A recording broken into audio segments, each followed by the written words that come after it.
kwa nyina wabo se nta nabaye munsi y'ikiraro mama afite umubabaro wo kumbona hana adashaka kumbona ariko ntacyo yabikora. Waririnda munsi y'ikiraro ameza ngayo 3. Umubunda wuzi umubabaro wo munsi y'ikiraro mu gihe cy'imvura, igihe kimwe imvura iragwa Nyabugogo iruzura urabona yamye munsi y'ikiraro ngangitsemo. Imana yari icyo nzabacyo irankomanga ndakanguka nkiva aho munsi y'icyo kiraro gita cyuzura ibizi biramena ndahagaranda yareba kuko nta yindi nganye nari mfite. Ntabwo nari gushima Imana ariko uyu munsi mbyibutse umutima wanjye ubwira Imana ngo warakoze. Hari ahantu wavuye Imana ari yakuvanye nta mbaraga zawe wigizemo, ariyo yonyine ibigizemo uruhare. Haleluya. Yaje kuzuruka nyine subiramo ndagangika. Misi yo kubyara igeze imbobo ziricara zijya inama. Umva nawe uwo muryango uziravugana ngo Mana uriya mupampe wacu koko Mana iriya bebe ibyarire munsi y'ikiraro turi amatafu geni Mana tuba kugasima Nyabugogo gogose niho yari adresse yanjye buriya gogose ndayubaha. Twina pastor Theogene gogose yari gogose ko niho twabanaga yakijwe 2007 nyizwa 2008 yajyaga dusanga mu ngo zacu akadusanga munsi y'ibiraro akatubwira Yesu ni inyangamugayo. Nerutse kuyibwira nibwe ni nasanzwe Imana itagira amatiko. Imana nta matiko igira ntayo ijya kuri teri kazi kirebera ibyo bakorega ikazi kirebera kandi yasanga atari ko biri igakora ikintu gikomeye bose bazareba bakitegeza akamenya ko Imana ariyo yakugiriye neza. Ni Imana ntishobora kuguhora ibyo abantu bakuvuga ntiyaguhora ibyo abantu bakukorera. Imana irazi kirebera igashyira mu gaciro kandi irazirikana. Haleluya. Kugira ngo Imana izabikore batangare kuko ni igitangaza kandi iyo ni igitangara yitwa igitangaza. Haleluya. Ni Imana itungurana. Imana ihimbazwe. Nanjye nyirabyo mubona ndacyatangara. Ndibyo abana b'abahungu ufite n'abakobwa nkareba umugabo Imana yamaye avuye mu bubobo nanjye ndindaya tugahura turi marine zo munsi y'ibiraro. Uyu munsi ukadusura muri famiye yacu kareba kunanyerera imbuto agakiza afite nta matiku yo kumbwira ati ko nje nkarya ngenyine. Reka da ibyo ngibyo iwacu ntago bihaba. Bimwe abantu mwakuriye mu miryango n'abakuriye muri za dogitora na nuza na maîtrise zanyu. Iwacu twebwe twakuriye aho munsi y'ikiraro buri wese n'umuja mundi n'umuniga turi kujya mu ijuru. Nta bintu byinshi byo kurushyanya akura mu rushya ko wamubonye akuze nawe yakubonye. Irembo Ryera TV, Irembo Ryera TV. Ahantu hadasanzwe n'ahantu hahindura umuntu udasanzwe kandi akahakira ibidasanzwe. Nasanze haruta andi mazu yose nabashije kubamo. Njya nkunda kubivuga cyane nabaye mu kabari nabaye mu mazu atandukanye ariko inzu nagezemo nkumva umutima wanjye uguwe neza ni inzu y'Imana. Haleluya. Ndashima Imana rero ko ariyo yabimitiyemo nk'umugabane kuko nanjye nabyibonyemo nabiteganyaga. Njya nkunda kubivuga kuva 2008 nkijijwe kubambonye none nitwa Mukankuranga Jacqueline na mama Fabrice. Ndi umugore w'umugabo ndi umukristo nurutse ku itorero rya Rubonobono ndi n'umudiyakoni. Imana ihimbazwe. Kuva 2008 mpamagarwa mu nzu y'Imana nibonye ntawe amahirwe nateganyaga yo kwibona hano ku Ruhimbi. Nahibonye narabatizwa amazi menshi maze kubatizwa amazi menshi Imana inyuzuza umwuka wera. Haleluya. Nagize umugisha ukomeye cyane ntumbitoye naho nari nturutse. Ubuzima nari mvuyemo bwari ubuzima nkuko umwigisha wa mbere yakomeje kubivuga bwa Kimayibobo. Societe nari nzi yari abana bo mu mihanda ko niho nabaga nta muco twagiraga nta bwitonzi nk'ubu. Hade amahirwe twagize tugeze mu nzu y'Imana. Noneho nageze mu nzu y'Imana mbona birangoye ko nari mpinduye societe kandi nari nkijijwe mu gihe cyari gikomeye cyane. Ubwo nari sanzwe bari kuva mu biderenka bamwe biri kugenda bibananira. Hari igihe umuntu akizwa yagera mu nzu y'Imana hananyuza akahanyura nabi n'abandi bahanyuze bakagira ngo nuko bagiye kuhanyura. Byarangoye cyane rero kuko nari mamagawe mvuye aho mu kiderenga iwacu ariko ngeze mu nzu y'Imana asanga arabambanjije kukivamo bagezemo imbere mu nzu y'Imana barananirwa basubira inyuma. Narahageze mu ruwo suhuza nasuhuza umuntu ati ntanda yazikizwa ati dore nuri ya ejo bundi araguye. narahageze ntemerewe gusura, nta muntu nemerewe gusura, kuko urugo nasuraga babazaga amakuru y'uwo wari indaya mu Kiderengo uhavuye. Urwo rugo rusigaye rwubakitse. Nahuye n'ihahamuka rero ritandukanye riturutse aho nurutse kandi nje mvuga. Uretse ko niyo ntari kuhavuga, aho nari mamagariwe mu rubonobono niho nanyuraga njya ndi muri ubwo buzima. Kandi by'umwihariko mama yari umukristo waho, niho mama yahoranaga ibyifuzo byanjye. Uyu mureba yahoraga asenga Imana, babwira ko namunaniye kandi kuko byari ukuri, kuko namunaniye mfite imyaka 9 nibwo natangiye kunyura urumogi. Aba mu nzu y'Imana asenga Imana, abana n'Imana. Ariko Imana ishima kumwinjiza mu ishuri, iramubwira ngo ngiye kukwigisha ariko hazaza nzakuyubahishirizaho. Turashimira Imana ko ibyo tunyuramo byose Imana ibibizi kandi ibifite ikigomba kubikoraho. Haleluya. Nta nzira nimwe y'umugenzi ujya mu ijuru anyuramo Imana itayizi kandi yimurindiramo. Haleluya. Ibe nziza ibe mbi, Imana yimurindiremo. Imana igishima ko byose bitugeraho. Yashimye ko munanira ndifura kugira ngo ngimwigishe kandi ngo izamurobanuremo abakozi. Umva nawe, hari igihe njya ngongana n'ibintu bitandukanye by'ibikuta bitandukanye, nkabwira Imana ngo Mana, ntabwo nari nkwiye gukurira muri Ecole de Dimanche nanjye ngo nzaba umukozi w'Imana waturutse muri Ecole de Dimanche. Icyakubahishije nuko ca mu Kiderenga, kambwira ngo aho niho nashimye kunyuzwa kugira ngo uyu munsi ubu uriwe. Imana igishima ko umuntu anyura ahantu hatandukanye. Ntuhangayike wibaza iby'imibereho yawe n'ubuzima bwawe, ibihindura muri kumwe. Abo batari bamenyana nawe nibo bafite ikibazo, ariko ihindura ubuzima turi kumwe. Haleluya. Ihindura. Bibiliya yaramye ngo izi nzira tunyuramo. Haleluya. Izi nzira tunyuramo. Mama ajyaga akunda kuganira nanjye cyane, ni inshuti yanjye. Cyakora hashize nyiri umurara nari nzi ko ngomba kumwica. Yari ari ku rutonde rw'abantu ngomba kwica mbere, kuko ngiye nk'urumogi njya mbivuga cyane. Nari ndumweye kubera amakimbirane y'ababyeyi bacu. Mama na papa bagihoranaga amakimbirane. Papa ari umusinzi, mama ari umurokore. Papa agahora kubita mama cyane. Mbibonye ndifura, mfata umwanzuro wo kuzahorera mama. Mbona nta bundi buryo nzamuhorera buretse kunywa ibiyobyabwenge kugira ngo nzabone uko mwica. Ndashima Imana yamaye amahirwe yo gukizwa ntarica ababyeyi banjye. Nabyo byari gushoboka kuko yamaye kwihana ibi ikamamagara gutya, kuko umuntu wese n'umuhamagaro we. Kandi ndashimira Imana ko umuntu wese n'urugingo rwuzuza undi.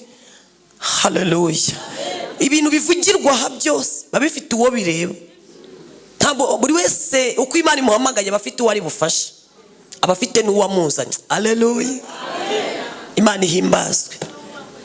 Ndashima Imana yandinze ikandindisha ijambo yavuganye na mama. Iyo ngezaho mbwira bitorero nkabwiye ngo harahirwa umuntu wizeye ko icyo yavuganye n'umwami Imana kizasohora. Kandi kuko ari nta jambo Imana ivuga ngo rihere. Ibi Imana yajyaga ibibwira mama muri bibiri mu gihe cy'ububyutse bwo mu rubonobono bwitwaga ubwa, hari umupasiteri twaga Mupenzi. Imana ikirahira kwera kwayo. Imana niyirahira umenye ko uri umunyamahirwe. Nubwo udafite ibintu ariko ufite ijambo wavuganye n'Imana. Nubwo ritari ryagaragaza ibikorwa n'ibihamya n'ibimenyetso, ariko hazaza hawe abantu bazamenya ko Imana yari yaravuganye nawe. Niba hari ikintu kinkoze ku mutima muri ibi bihe, ni ukuba ndi umukristo w'itorero rya Rubonobono. Ndabiryoherwa cyane kuko ni hamwe mu hantu habitse abanyamateka kandi habitse amateka yanjye. Kandi nanjye mpabaye ndi umunyamateka. Imana yahinduriye amateka. Haleluya. Yesu ashimwe. Ubuzima bwose Imana ibufiteho ubushobozi.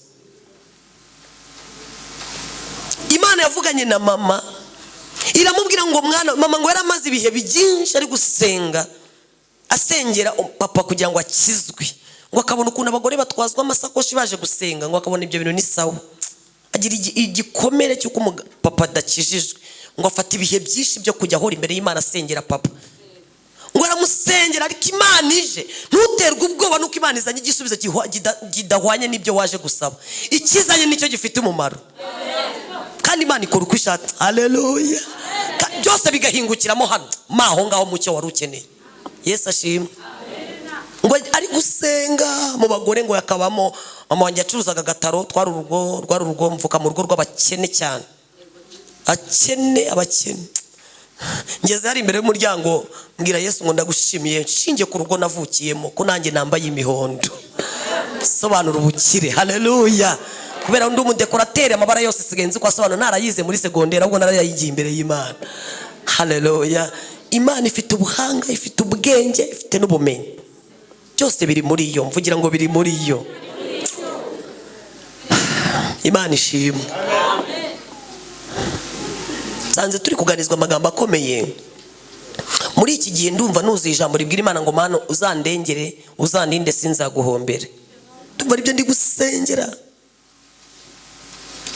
uko shingiye Imana itoragura mu mwanda igatinyuka ikica, niyo yonyine ibitinyuka.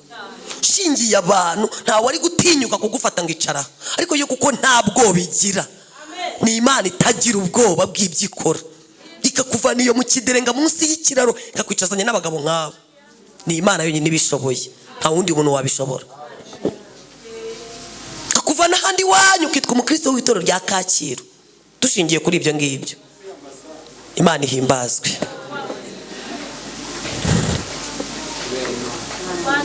Haleluya. Ubu turi mu minsi yo kwibuka. Haleluya. Itorero riba ryageze mu gihe cyo kwibuka iminsi ya kera. Dufite ibihe byitwa iby'amashimwe, dutekereza twitonze ibintu Imana iherutse gukora. Kuva mu kwa mbere kugeza ubu hari ibintu Imana yarwanye, hari ibyadushatse Imana irabitwima, hari n'ibyatugezeho Imana ibidukeza byatugezeho. Yesu ashimwe. Imana iteye ubwoba. Waba inshuti yaba inshuti n'Imana, wakubakana ubushuti yabwubakana n'Imana, watinda yatinda ahantu Imana iri. Ni inyangamugayo. Nerutse kuyibwira n'ibyo, ni nasanze uri Imana itagira amatiko. Imana nta matiko igira, ntayo. Ijya kuri tera ikazi kirebera ibyo bakorega, ikazi kirebera, kandi yasanga atari ko biri igakora ikintu gikomeye. Bose bazareba bakitegeza akamenya ko Imana ariyo yakugiriye neza. Ni Imana, ni Imana. Ntishobora kuguhora ibyo abantu bakuvuga, ntiyaguhora ibyo abantu bakukorera. Imana irazi kirebera igashyira mu gaciro kandi irazirikana. Haleluya. Herutse kubwira ijambo rikomeye, irambwira ngo njye Uwiteka mbarebera mu byo mwashoboye, simbarebera mu byo mutari mwashobora. Ibyo mwashoboye nkabashoboza n'ibyo ngibyo mutari mwashobora. Mwamvugira ngo amen. Ubu Imana izi ibyo mama Fabrice nashoboye, kandi ngikabishingira ikanshoboza no gushobora ibyo ntari nashobora. Niyo mpamvu ituburira ibihe byose, impamvu idutumaho, naga idutuma naho kutwica, ahubwo idutamanaho imbabazi nyinshi kugira ngo idukize. Iyo natwe twemeye ko twanegekaye, idukiza ubwo buzahari ikatugirira neza. Haleluya. Haleluya. Imana ishimwe. Imana ishimwe. Imana ni urukundo. Umuntu utari uzi gusoma no kwandika uyu munsi ngo abasoma ibyanditswe byera. Ibi nabyigiye mu masengesho, nta shuri rindi ryabinyigishije. Ndahantu ndi mu butayu, iramya ngo uyu muzingo w'igitabo ndawuguhaye, asama urawumize, aho uzagera hose nzaguhuza n'ibyo bakeneye, kandi nkwigishije gusoma no kwandika kuko uzagara imbere y'ubwoko bukomeye. Imana ihimbazwe. Kuko nananiye ababyeyi bafite imyaka 9 nanywera umugiro utarujyana inyuguti n'umubare. Nsigarana imyotsi, umubare n'inyuguti n'ubwenge biragenda, ariko nakiriye Kristo ubwenge bwose no kumenya bimwuzuye, agenda ngirira neza umunsi ku wundi. Yuzuye ibyo ukeneye byose, ibintu ukeneye byose niwe wenyine ubyuzuye. Nta wundi ukeneye mu buzima, ukeneye Kristo uhindura ubuzima, ukeneye Kristo waguhuza n'ibyo ukeneye.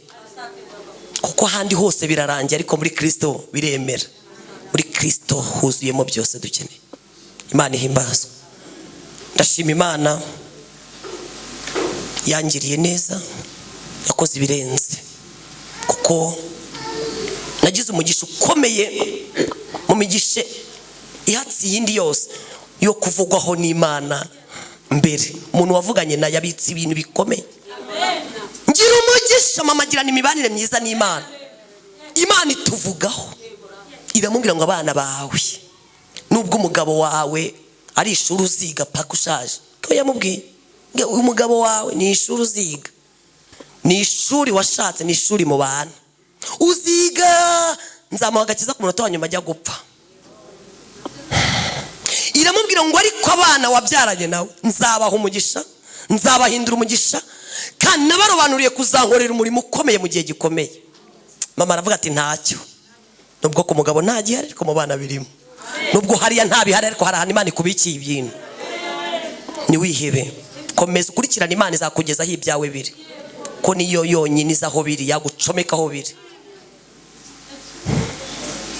Mama agiye kubona nabo Imana yamubwiye aribo twebwe tubaye ibirara, mbaye indaya mu gihe cyacu twitwa abadandaza amagara muri 2. Ngiye ikimasoro ndamunanira, ari umunyamasengesho yaravuganye n'Imana. Kibazo si biri kuko bahora avuganye nayo, tegereza iyo mwavuganye izagaruka kandi yongere kugarukeho. Amen. Kuko buriya nta butayu nta Kanani. Kikubwira ko uri umunyamasezerano kandi uri umunyabugingo nta hantu unyura. Cyunyuramo byo bigusobanura igisobanuro cyo uriwe.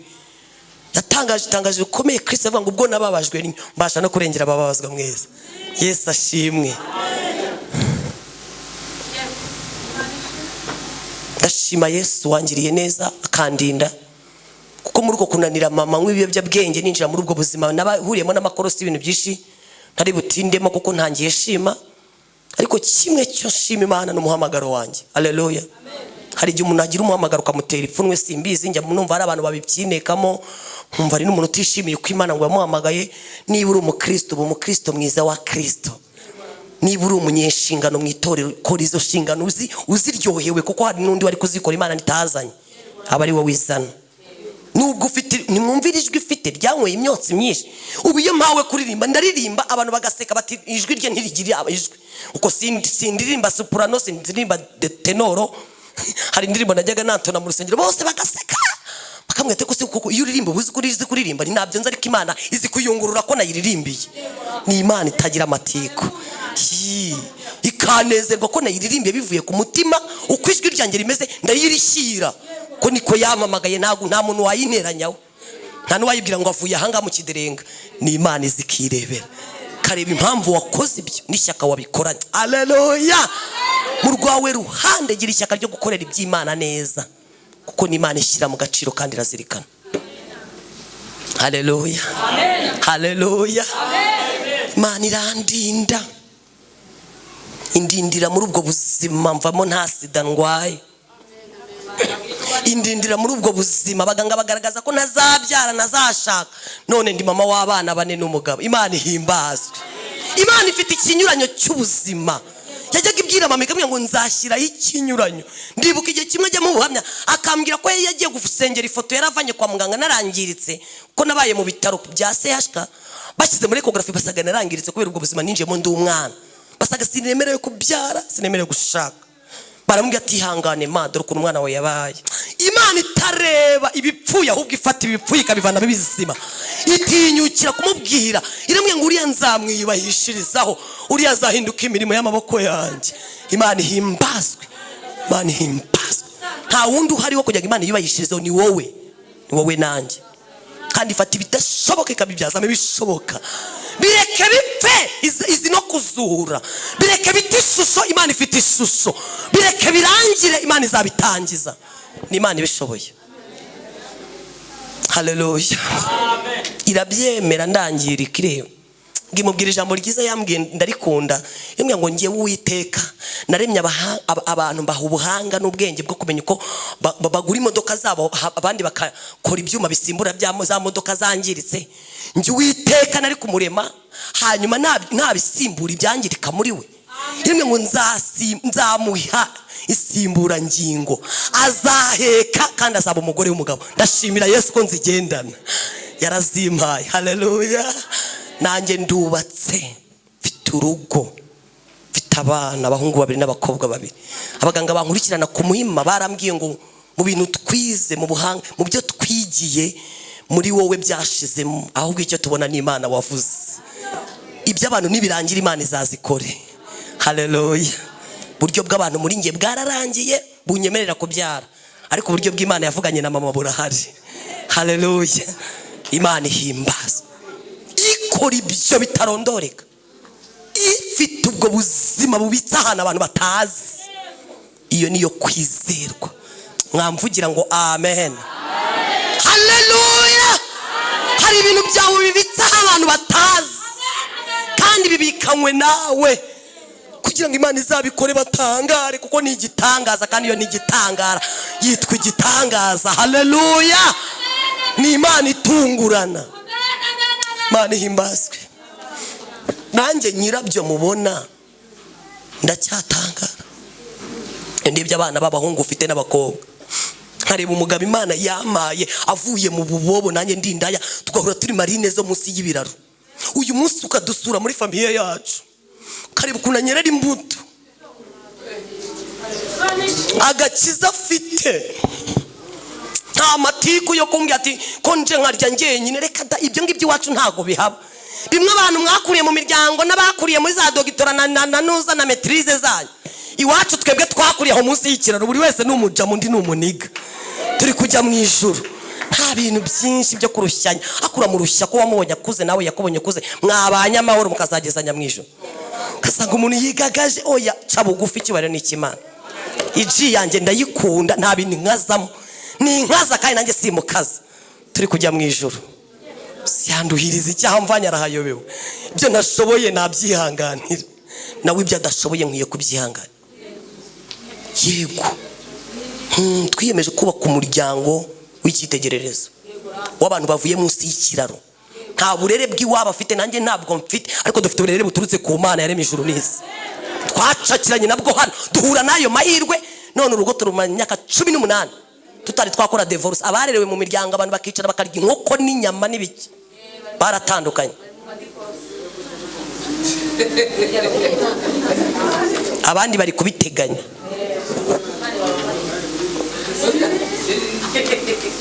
None ubwo abafite Imana umumaro ni bande? Nabemera ubuyobozi abayobora. Emera, shyira hasi agapira. Imana niyo yonyine ukeneye mu buzima, ibindi byaranze. Ajya mbwira ati ariko wazamfashije ko mbona ari ikintu kimwe kijya kinzirika, ndashaka kuzegeranya inshuti zanjye mfite, kuko Imana yarazimaye namwe murimo. Yesu ashimwe. Iyo uzabyumva kumva biramureba, Imana izamukoresha. Ariko buri mutware wanjye agira ikintu kimwe cyonyine, ajya mbwira ati ndabona kino kizambuza ijuru. Si giki. Nyine yansabye ari niga yemera inkwano, nabugingo n'umuntu ntarazimwe, ntarazitanga ngaze hip hop. Ambwira ati viye rero buri yo mubonye urumva, tinibuka ko namwemereye inkwano ntari nama, ubu sindakobwa. Ndashaka kuzafasha iniga yanjye n'abashuti banjye bakamfasha. Kandi nanubwo yemeye menshi, yemeye 300, bankuye 300 muri 2008. Sayo se bundi amashuri se yikize nta nuko atagize. Kandi viye kubera ko ari umusinzi, igihe cyose yamubonye ambwira ati ariko uhora uzi kundema mideni. Viye ahora muzengereza akambwira ati Imana jya ureba ko iri juru ntaryo nzajyamo. Umusaza ahora anyishyuza inkwano, kuko viye wanjye aracyari umusinzi. Yamubonye yatebeje amusuye mu rugo nk'umukwe, ambwira ati yego mutebeze ariko muzi ko mumba mideni.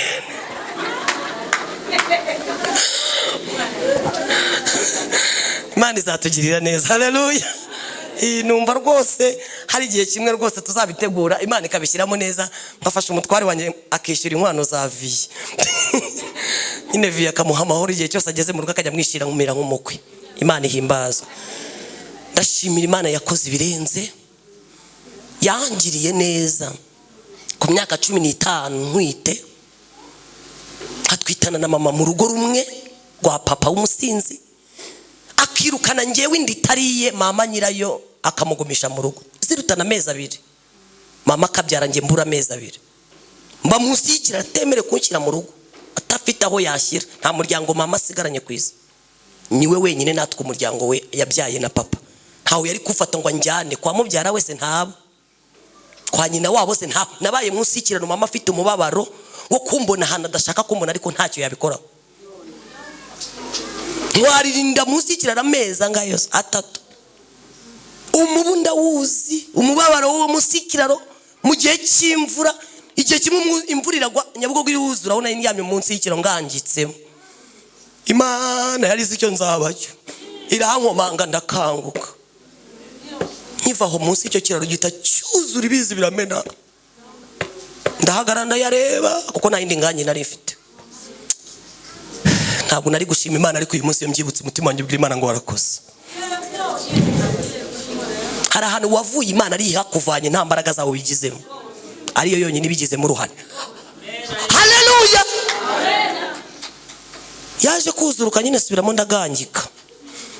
Misi yo kubyara igeze, imbobo ziricara zijya inama. Umva nawe uwo muryango uziravugana ngo Mana uriya mupampe wacu koko, Mana iriya baby ibyarire munsi y'ikiraro turi amatafu geni man tuba ku Gasima Nyabugogo gogose niho yari adresse yanjye buriya gogose ndayubaha.